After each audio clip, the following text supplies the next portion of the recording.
My name's Rob, and today I'd like us to begin to explore a question together. Why should I read the whole Bible?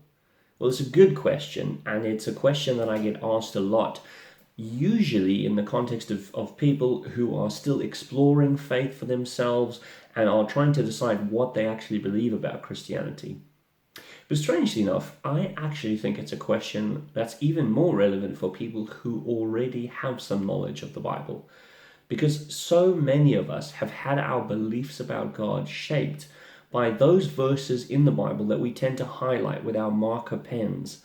We memorize them, we recite them in our church services, we share them with one another for encouragement. But what about all of those verses in the Bible that we don't highlight? Don't they deserve equal attention if we're trying to understand who the Bible suggests God really is? If you've read the Bible for a bit, you probably know by now that it is filled with stories that tell us not everything in it is bright and beautiful. Many of these stories are horrific accounts of jealousy and violence and hatred and suffering, and we don't naturally reach for our marker pens when we read these stories.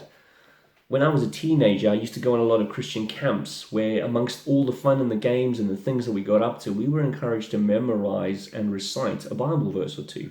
And not once do I remember any of my peers ever choosing a memory verse like Ecclesiastes 1 verse 18, which reads, "With much wisdom comes much sorrow. The more knowledge, the more grief." In fact, the whole idea of the exercise was to teach us that the more of the Bible we memorized, the more encouraged we were likely to be. Nobody mentioned the sorrow and the grief in the sales pitch.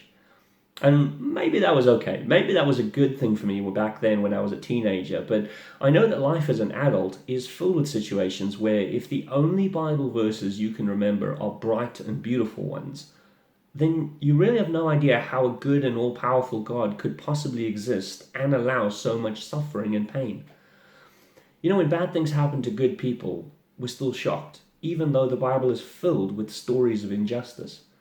In the first 3 chapters of the Bible, we're told that although God made all things bright and beautiful, it didn't take long for that reality to change, as Adam and Eve rebel against God and suffering and death become realities our world has faced ever since. Whatever you believe about the creation story, it clearly communicates that since the very beginning of human existence, every life lived on earth has been touched by profound suffering. It really shouldn't surprise Christians when sudden tragedies occur. Yet so many of us seem to be so focused on hopeful Bible verses and ignore the fact that they are placed in the Bible to help us deal with the pain that is inevitable in this life. Pain the Bible has a lot to say about. Simply reading the bits of the Bible that we find comforting and skipping the disturbing bits leads to a very one-sided view of God's interaction with people. And this is a precursor to despondency when things go badly for us or those that we love. Hear me right. I am not saying that we should dwell on dark events or shape our ideas of God from the cruelty we observe around us. I'm simply saying that reading the whole Bible will give us a clearer picture of who God really is and how he is involved in a world that can very often be dark and scary. So my encouragement to you this morning is to read the whole Bible, even the difficult and uncomfortable bits that say things that you don't really want to hear. Ironically, that's probably the best way to avoid finding yourself overwhelmed on dark days. Jesus said it best when he was speaking to his disciples about the fact that they would soon be persecuted for their faith, and many of them would be violently killed. We read the story in chapter 16 of the disciple John's account of the life and the ministry of Jesus in the New Testament, where Jesus says the following. He says, "All this I have told you so that you will not fall away. They will put you out of the synagogue. In fact, the time is coming when anyone who kills you will think that they are offering a service to God. They will do such things because they have not known the Father or me. I have told you this so that when their time comes, you will remember that I warned you about them."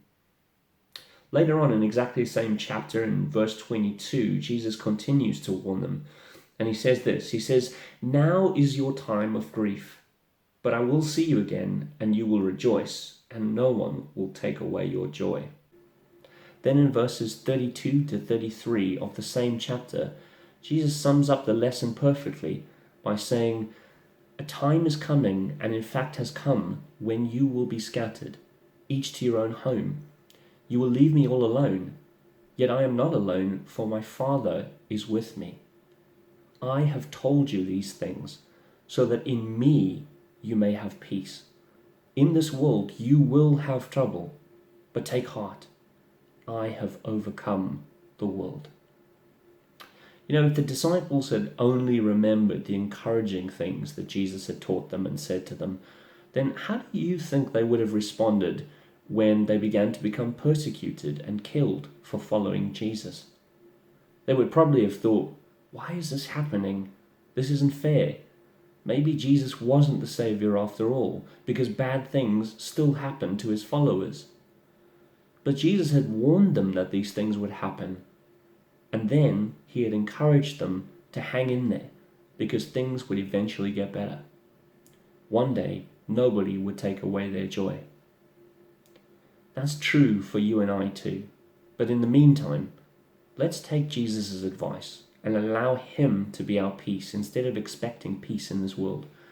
One of the ways we can do that is to ensure that we are reading the whole Bible, the fun bits and the hard parts, so that we are better prepared for dark days.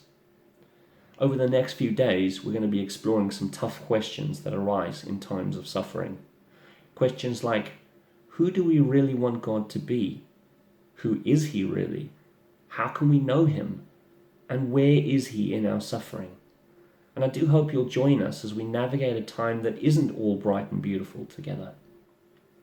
Today's song is performed by Switchfoot, one of my favorite bands, and it speaks of singing praise even when our dreams are shattered. You can find a link to the whole song in the description below. God bless you today.